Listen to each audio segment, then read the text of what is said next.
Hi, so today I want to talk about something that almost everyone with autoimmune thyroid has been told, either directly or indirectly. If you just lose the weight, your inflammation will go down, your symptoms will improve, and your body will fully cooperate. All you need to do is lose the weight.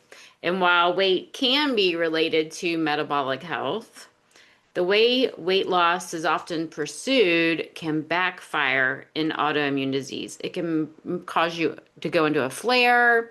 It can cause you to actually store more fat. And so I want to explain why that happens. So if you're new to me, I'm Jen, also known as Holistic Jen. I'm a whole food plant-based culinary coach. I'm a health educator and a master herbalist. And I am also someone who has had an autoimmune disease, actually several of them, depending on certain times during my life. Over the past few weeks, we've been talking about the foundations for autoimmune, how to reverse it, how to recover, how to feel better, stronger, have more energy. Why does autoimmune diet, why does it need to be specific to you? How nutrients can help calm inflammation and why that is such a problem at this time, why blood sugar imbalance is so important to get under control, and how we don't want to focus on being perfect, but trying to figure out how to put these things into our day-to-day actions. So today we're going to talk about weight, BMI, do what BMI is, metabolic markers, and then how to think about those in a way that will support healing and not add to more stress. Because our body will recover if we are in safety mode, if our body feels safe. So, how do we do that and manage weight at the same time? So, weight is a main focus because it's visible, it's measurable, and it's something that's easy to track. And if you're like me, when all of a sudden, after I had radioactive iodine, I found I was allergic to my thyroid meds. And so, a lot of times, if you have radioactive iodine or you have Hashimoto's or you've had something done to your thyroid, then your weight fluctuates big time. So for me, I live in a state where it's very difficult to get anything other than Synthroid, very, very difficult. And so at one point, after going through several different doctors, I couldn't find a doctor who would put me on medication that I could handle. And I gained 20 pounds in a matter of a couple of months. And I was trying to eat less and, I don't want to gain weight. I don't want to gain weight. And I finally got on my meds, but I still was only able to lose those 10 of those 20 pounds. And so gradually I've been inching my way. I don't want to do a GLP or anything like that because it's only 10 pounds, right? But when we put our body into safety mode and give it what it needs, it starts to chip away and you can reestablish that weight that you want. So things that influence our weight are our fluid balance. Are you drinking liquids that are not dehydrating? So black tea will dehydrate you. Caffeine can dehydrate. Coffee can dehydrate. Sugary drinks can dehydrate you. Alcohol for sure. And so you're gonna make sure you're drinking as much water, clean water as you can. Maybe mine's an herbal tea, that's why it's kind of yellowy here. Teas, things that keep you hydrated. You have to have an accurate. You have to have a good fluid balance for weight control. If you can, that you've held on to weight, you feel bloated, sluggish, heavier when we hold on to our weight. But we also don't want to just let it all go. We need to be retaining weight for fluids.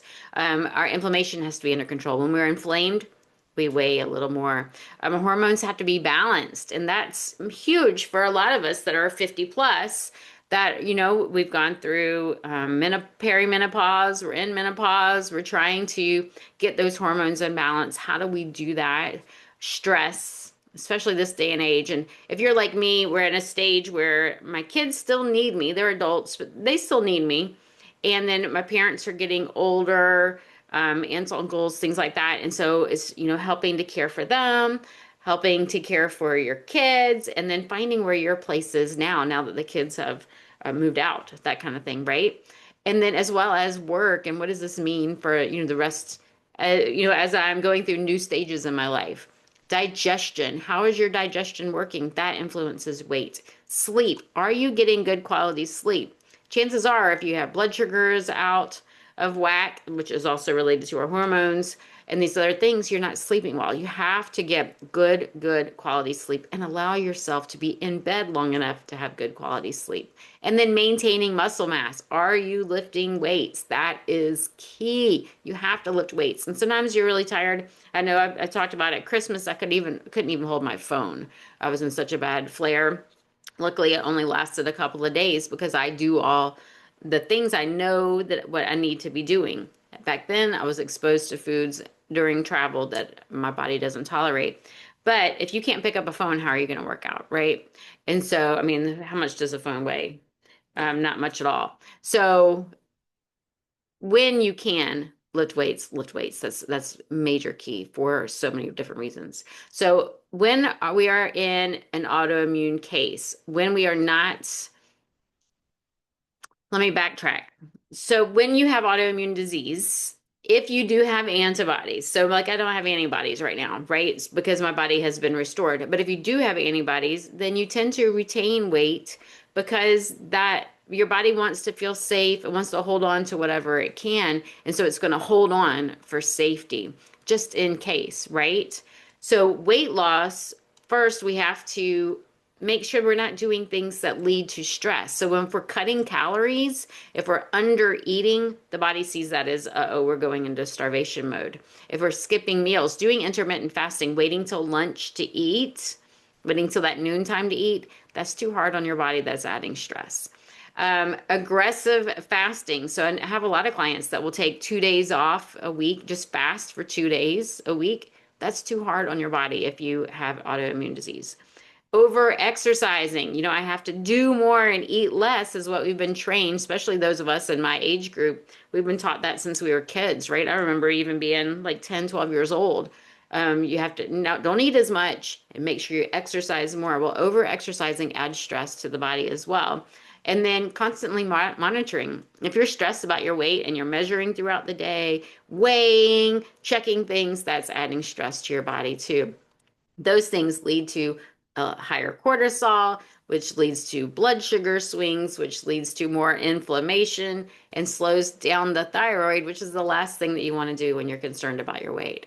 So, looking at tools like BMI, body mass index, and height to weight formulas, those look at population norms. And so they're designed to look at disease risk trends, and they're not really specific to you. They don't look at muscle mass. If you have more muscle, then you're like, so two people could be, 120 pounds or 140 pounds. One can be very muscular. One can have a high fat percentage. They both weigh 140 pounds. It's just a change in body structure. So BMI is going to look at your weight to height, but it doesn't account for how much fat and how much muscle is on this particular body. It doesn't look at bone structure. I have really tiny bones, and so compared to someone else who has really large bones, right? There's going to be a difference. It doesn't look at if people with autoimmune disease, their norms are a little bit different than somebody else's norms. And it doesn't look at metabolic history. Maybe you weighed a lot before, maybe you've had bone loss, things like that. And so we don't want to look at body mass index. You can look at it as a general guideline. You want to be in a certain range. You want it to be less than 30, but ideally less than 25. But don't hone in on that number. Don't think that that number defines you. For autoimmune healing and reversal, we need to make sure that we're keeping our blood sugar in balance. A lot of us have cravings. We want to eat throughout the day, snack all day long. But, number one, it's because our body's saying, I want to feel safe. And so we keep wanting to eat. And so it's finding ways to keep your blood sugar in balance and let your body feel safe. Number two, we want to look at height to weight. Waist to height. I mean, I said that backwards. Measuring your waist and measuring your height. So your waist should be half or less than your height. So like if you're 5 feet tall, 60 inches, your waist should be less than or equal to 30 inches. And so a 30-inch waist if you're 5 feet tall. And so you can adjust that for your height. Looking at your energy, how is your energy level? If you are not wanting to move around, your energy is really low. Are you eating a lot of food? Are you eating food that's constant with your energy level for the day? How's your digestion? Are you absorbing nutrients? Sometimes we have leaky gut. We have other things going on in our gut. Maybe we have a fast transit time, meaning you eat it and it goes straight through your body and we're not absorbing those foods, or we're missing enzymes to break down those foods. And so we need to eat more to get the right nutrients that our body needs. And then, like I said before, sleep quality can really affect weight as well. And so we have to pay attention to those things. We have to get the body weight under control. So if you're continually gaining weight, why? What's going on? Why is your weight trending up? First, let's look at cortisol. What are your main stressors? What's stressing you right now? Is it work related? Is it caregiving? Is it traffic, different tasks you have to do throughout the day? Is it worrying about your foods? Is it just because you're under eating? Is it because you're over exercising? What kind of things are you doing right now that are stressing your body? Let's figure that out. Dig in. What are you doing to keep your blood sugar steady? Are you eating balanced meals? Meaning, do you have proteins, fats, and carbohydrates in each meal? Are they nice and balanced? Do you even know what that means? If I meet with someone and they tell me they eat toast for breakfast, that's a carb. If you, depending on what you're putting on that toast, probably a fat. There's not much protein there, and so we have to talk about how we can do that. So I've been whole food plant-based for at least 10 years now, which is crazy, but I understood nutrition beforehand. And so number one, it's definitely possible to get protein in every meal. I am definitely not deficient in protein, but you have to understand what that means too. So protein doesn't mean meat. Protein is amino acids. All whole foods contain amino acids. Some just contain a lot more than others. We need amino acids. We don't necessarily mean meat. That can be for another conversation. I'll take a video at the end about protein. So patterns that I see all the time are clients that once they stop focusing on weight, then their energy improves. I'm not worried about that number anymore. I'm just going to focus on nutrition. I'm going to get in. I like the G bombs. That's from Dr. Furman. Greens, beans, onions, mushrooms, berries, and seeds. Another helpful tool is the Dr. Greger's Nutrition Facts. It's not Dirty Dozen. I don't remember what it's called, but it says dozen foods. But anyway, it's like 5 fruits and vegetables, your beans, it's seeds, things like that. So making sure you're getting those things. G-bombs is the easiest. Greens, beans, onions, mushrooms, berries, and seeds. Are you getting those in during your day? That can help provide some safety because it provides nourishment for the body as well. And so that's a really good way to make sure. Are you paying attention to your sleep, listening out to your body for sleep signals? Are you practicing good quality sleep hygiene? No computers after like 8 p.m. That includes your phone. So nothing that has blue light. Put away the electronics, right? Just put it away. Dimming the lights, maybe having a bathroom, a bedtime tea. I'm just stumbling today.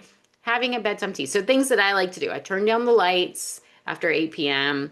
I turn off my phone, so I'm not looking at my phone anymore. I have a bedtime tea. I will do legs up the wall. I've talked about this on other videos where it's a yoga pose, very restorative. You put your butt against the wall, legs up the wall. I'll put my hands over my eyes just to kind of black out everything and relax and do some deep breathing, for a few minutes, 10 minutes ideally or more. And that just puts your body in a restorative phase. And so doing things like that can be really helpful. Taking a warm bath, especially one with Epsom salts, which has magnesium. Magnesium can help you to relax and sleep. I like it better as Epsom salts than taking a supplement. But doing something consistently, after you do it for a little while, your body knows, hey, when she dims the light, we're getting ready to start winding down and getting ready for bed. And the same thing, staying in the bed. And so when you wake up, if you wake up in the middle of the night and think, I need to go to the bathroom, do you really need to go to the bathroom, or are you just thinking you need to go to the bathroom? I know for me, I was in the habit of getting up and going to the bathroom. And when I started just listening, okay, can I go back to sleep? Do I really need to go? then I was able to go back to sleep, and I retrained my body where I don't have to get up and go to the bathroom at night. My husband too. My husband, neither one of us get up in the middle of the night. We go to sleep. We sleep through the night until it's time to get up. And so sometimes it's listening to your body's cues and letting it reset its system. Anyway, I know it's very frustrating, especially when your weight is hanging on and you feel like you're doing all the things and it gets really stressful, and unfortunately that backfires. But I hope that this has helped you. Remember, we have to let the body feel safe. That's with proper food, that's with routines and structure. Right now may not be the right time for you to do time restricted feeding. That means waiting, between meals to eat, letting yourself eat. Sometimes to feel safe, you do need to have those foods. It is one-on-one. I would love to work with you if you have questions about that. I also have a wonderful membership group, the Culinary Healing Circle. You can find out more at culinaryhealingcircle.com. We would love for you to join us and help you to feel safe and loved and back to yourself again. Thank you for listening. I hope you'll join me again next week.